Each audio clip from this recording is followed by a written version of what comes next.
defense in that game.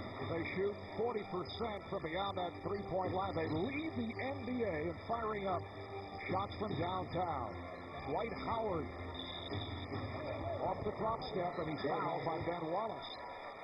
The terminology, shrink the defense, means to try and keep your defense compact and tight. And with a player like Howard, they would like to be very tight, very compact to help Wallace, but the problem is, as you said, Mark, they're the best three-point shooting team, so they stretch your defense out if you want to guard the three-point line. Nelson with a nice move and able to go high off glass. And Stan Van Gundy, that's one thing he talked to us about, is Jameer Nelson staying aggressive. He's not one of those point guards who's just going to get everyone in their sets. He's got to be aggressive offensively.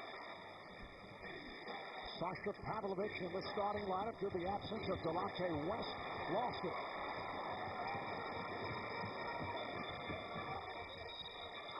And the call is away from the ball as Howard knocked down Varejao. And you know that when Varejao is around, you've got to be careful because he's going to take the flop, fall down, take the contact. He's got toughness about him. That time a good acting job. As Howard's not looking, Varejao hooks his arm, goes down, offensive foul. Wow. Are you kidding me? And you see Dwight Howard impersonating the Varejao flop to the officials, but they say no. That's a foul. Here is James on a catch and shoot. One area of this game that has vastly improved, coming off downstreams and just pulling up. Nelson. And the long rebound is handled by Williams. Mo Williams forced to his left and fouled by Nelson.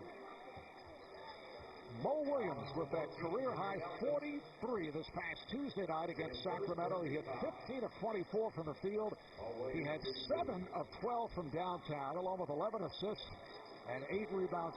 No question his best game as a professional. And we're talking about the All-Star reserves, and of course there are always going to be snubs, Marv, and I'm going to say the guys that made it obviously are All-Star type caliber players, but I'm just shocked that a team with the best record in the league, the Cleveland Cavaliers, only have one representative to speak, and he was voted in LeBron James. You can't tell me you cannot have another representative. There's no way you have the best record in the league and you can't get a reserve. The coaches ought to be shot in the East. They should be what? Shot. They ought to be shot. Whoever not selected Mo Williams to be on the reserve team. Here is Lewis. What the shot? But the question is, who should he replace every year? As you know, and I believe you were snubbed.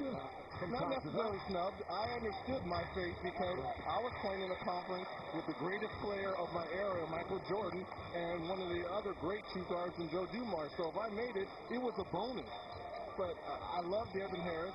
He's played hard. You've seen a lot of his games, Marv, from calling it on the Yes Network. But I like to reward guys on winning teams. Mo Williams is on a winning team, best record in the league. He deserves to be playing in Phoenix. Here's Varejao twisting his way. You made it, what, 4 or 5 times? I made it 5 times, but a couple of times Michael was swinging badly for the Birmingham Barons, so I think that was one of the reasons why I made the squad. Nice move by Dwight Howard, but every year there are guys who have the stats or are on a winning team, and their stats may be lesser than Devin Harris, who had a tremendous season. Fantastic year. Been started. And there are several other guys you can mention, too. LeBron James lays it home, and because it's 12 guys on the team, and it's hard enough for the coaches to find playing time for the 12, that's the way it remains. Lewis fires a 3. Rich, I can tell you're very upset about this. Is this going to affect your broadcast? I'm not upset. I want to make sure you're okay. He's ready to shoot coaches. Will it affect his broadcast? We have some problems going here. That pass intended for Howard and a pushing foul. Here's a look at the reserve lineup. LeBron James called for the foul. Chris Bosh gets around along with Rashard Lewis. Danny Granger with the losing team. Your Indiana Pacers. Paul Pierce, Jameer Nelson, Devin Harris of the Nets, Joe Johnson of the Hawks. That's the East. We'll get to the West in a moment. To make a case for Ray Allen as well. Ray, to me, has been the most consistent of the big three for the Celtics. Shot clock to 7. Turkoglu,